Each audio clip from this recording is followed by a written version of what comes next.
Olá, eu sou a Gabi Fadel e bem-vindos a mais um Fadel News, onde eu comento as notícias da última semana. E muito parecido com o vídeo da menina que tava dançando, fazendo uma live de danças e exercícios, enquanto o golpe militar de Myanmar acontecia bem atrás dela, sem ela perceber, é a nossa vida com BBB 21. Enquanto todos nós estávamos, eu não sei se eu posso dizer entretidos exatamente, não sei se seria a palavra certa, não sei se é bem isso, mas enfim. Enquanto nós estávamos prestando atenção no BBB 20, Arthur Lira, novo presidente da Câmara. O que, assim, na verdade pouco importa se a gente estava assistindo BBB ou não, porque tal qual a menina que estava fazendo a live enquanto acontecia o golpe militar de Myanmar atrás dela, nós também não poderíamos fazer nada se a gente tivesse percebido o que estava acontecendo antes. Ia continuar acontecendo, a gente percebendo ou não, não é mesmo? Antes de a gente entrar no nosso país, eu vou explicar o golpe que aconteceu em Myanmar bem rapidinho, só pra você saber, de curiosidade, assim, porque, né, enfim, não é como se a gente fosse pra Myanmar tão cedo. Myanmar é um paizinho pequeno lá no sudeste da Ásia, inclusive um lugar que eu queria muito conhecer porque parece ser lindíssimo, apesar de ser um país um tanto quanto instável. O país estava numa ditadura militar desde 1962 até 2011. Aí, em 2011, o país saiu da ditadura militar, só que teve sempre um aumento da tensão entre as forças armadas e o governo. E aí agora, como os militares perderam as eleições em Myanmar, muito parecido com o que a gente já viu antes, alegaram que as eleições foram fraudadas, sem nenhuma prova, e simplesmente tomaram o poder. É um discurso perigoso esse, né? É sempre meio esquisito quando isso acontece. Enfim, voltando aqui pro Brasil, né? Saímos do sudeste da Ásia, pegamos o nosso avião, viajamos por 28 horas de econômica, porque ninguém aqui é milionário, então a gente tá quebrado, chegamos aqui no Brasil fudido. Vamos falar de Arthur Lira. Arthur Lira é o novo presidente da Câmara. Essa semana teve a eleição, onde os deputados e senadores votam pro novo presidente. O que acontece? O Arthur Lira é do Centrão. Centrão esse que já tá aliado do Bolsonaro, já tem um tempo que a gente sabe que o Centrão ele vai com quem pagar mais. Não é uma galera que tá muito preocupada assim com o país, preocupada em fazer o melhor pra gente, não. Estão preocupados com quem vai pagar mais pra eles. Enfim, o Arthur Lira foi eleito no primeiro turno, que não é uma coisa tão comum assim na Câmara, mas ele foi eleito no primeiro turno com 302 votos dos 513 deputados que votam. Só que o que acontece? Nas últimas semanas foi liberado 2 é com B, tá? Não é com M não, é com B mesmo. Bilhões de reais pra projetos... Qual é a palavra que eles falam? Projetos de deputados chamados recursos extraordinários, que são recursos que vão além do que os deputados já teriam normalmente. E esse tipo de recurso também ele é repassado de um jeito que não tem como a gente saber exatamente se houve uma irregularidade ou não, porque ele não fica registrado da mesma forma que os recursos normais. E esses recursos eles também são repassados sem que a gente saiba exatamente para quem eles foram. Então, se tiver alguma irregularidade, a gente não sabe para quem que foi. Enfim, no meio de uma crise, o governo gastou 2 bilhões para comprar votos para eleger o novo presidente da Câmara. E conseguiu, que é o Arthur Lira. E o Arthur Lira tá fechado com o Bolsonaro, então o objetivo dele é principalmente dar continuidade aos projetos da reforma econômica e barrar investigações contra o governo e o presidente. Ou seja, basicamente, se a gente queria um impeachment, a gente pode esquecer. Não vai acontecer. A gente vai continuar assim com um presidente genocida. Mas enfim, né? A gente é brasileira, a gente já tá acostumado com essa palhaçada. Inclusive, a gente já tá acostumado com tanta palhaçada que eu nem me abalei quando eu soube que vazaram os dados de praticamente todos os brasileiros. Se você não ficou sabendo, no final da semana passada vazou os dados completos: CPF, endereço, número de telefone, nome do pai, da mãe, seu cachorro, qual o seu signo. Quer dizer, se a pessoa tem essa data de nascimento, ela sabe qual é o seu signo. Tudo que você possa imaginar de 223 milhões de brasileiros, que na verdade é mais do que a população que a gente tem hoje em dia no Brasil, o que significa que vazaram dados de pessoas mortas também. O que acham é que esses dados vazaram provavelmente do Serasa, porque vazou junto com todas essas informações também o score de crédito, tipo, se você paga suas contas em dia. E isso é uma informação do Serasa, então eles acreditam que seja por causa deles, mas o Serasa disse que não foi com eles, não, e tal. Então isso a gente ainda vai descobrir, porque é uma especulação. Até porque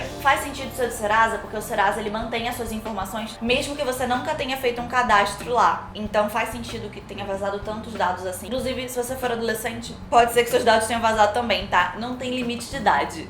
E assim, a parte ruim disso é que pode ser que você caia em golpes mais fácil, porque eles vão ter informações sobre você, que eles podem te mandar um e-mail com um boleto, algo do tipo, ou alguém pode facilmente fazer um cartão de crédito no seu nome, que essa pessoa tem todas essas informações. Esse é o momento de você monitorar ainda mais os seus dados do banco, monitorar onde estão usando o seu CPF, esse tipo de coisa.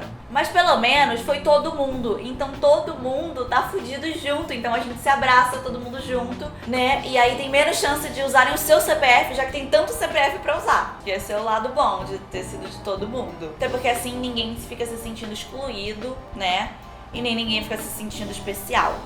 Acho justo. E eu gostaria de parabenizar uma pessoa que nunca vai assistir esse vídeo, mas a Jojo Siwa. Eu acho que é assim que se pronuncia o nome dela, porque eu nunca tive que falar o nome dela. Eu só chamava ela de Jojo. Que é uma influenciadora americana, muito famosa. Ela começou a fazer vídeo bem criança. Hoje em dia ela já tá mais velha, tanto é que ela já tá mais velha o suficiente pra sair do armário. E ela falou que ela é LGBT e ela, inclusive, tem uma namorada. Parabéns pra Jojo, que nunca vai ver esse vídeo, mas parabéns pra ela. Eu acho muito legal quando influenciadores, assim, grandes, não só influenciadores como qualquer outro tipo de artista ou figura pública, saem do armário, porque eu acho que quanto mais pessoas saem do armário, mais outras pessoas vêm, que é uma coisa completamente normal e que isso não muda absolutamente nada. E agora chegou o momento, vou até fechar meu notebook aqui. É o momento da gente conversar sobre BBB.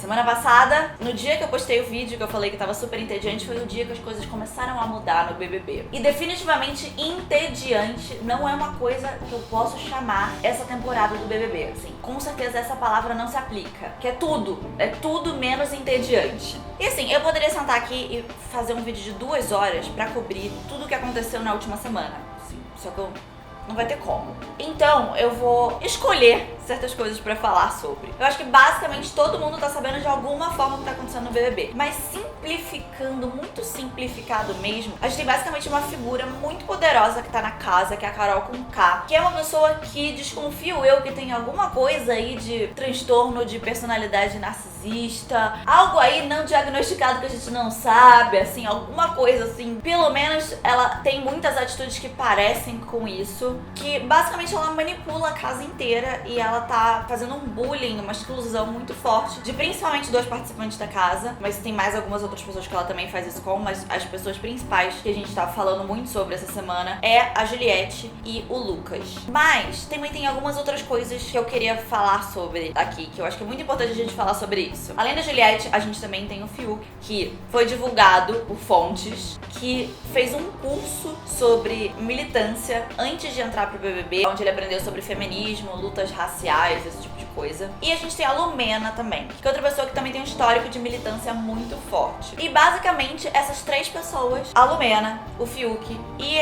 a Carol Conká, o Fiuk tá até meio apagadinho ultimamente. No início ele até parecia um pouco mais, mas essas 3 pessoas são basicamente o eixo do mal.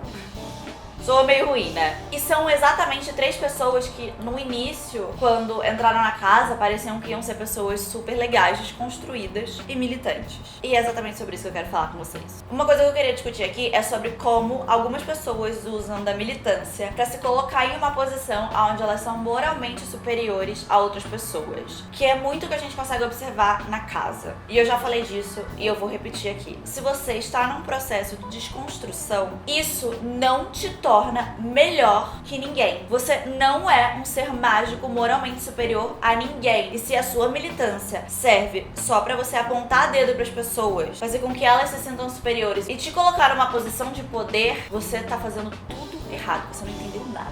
Eu, particularmente, tive um problema com a Lumena desde o início. Desde aquele episódio onde os meninos se maquiaram e ela foi militar sobre pessoas transgênero pra eles. Por quê? Exatamente esse é o ponto que eu sempre trago aqui. Ela trouxe uma coisa que é válida, uma coisa que a gente deveria discutir sim, sobre preconceito com pessoas trans e tudo que envolve isso, mas ela fez aquilo de uma forma onde ela estava se colocando numa posição superior, principalmente ao Caio e o Rodolfo, se não me engano. Sendo que tinham outras pessoas que também participaram da brincadeira e ela não agiu da mesma forma com essas outras pessoas. Fiuk incluso. Eu acho que o objetivo da gente falar sobre essas coisas é a gente melhorar a vida de outras pessoas, é a gente trazer mais igualdade para as pessoas, é a gente transformar a existência de certos grupos em uma existência mais inclusa na sociedade. E não pra gente só dar sermão em outras pessoas. Então, se você quer dar um sermão em alguém, você tem que fazer aquilo de uma forma que você realmente está explicando alguma coisa pra alguém e não se colocando em uma posição de superioridade. E eu tenho sempre um problema com gente que milita dessa forma. Só que eu fiquei quieta no primeiro momento porque eu sei que as pessoas nem sempre entendem isso. Mas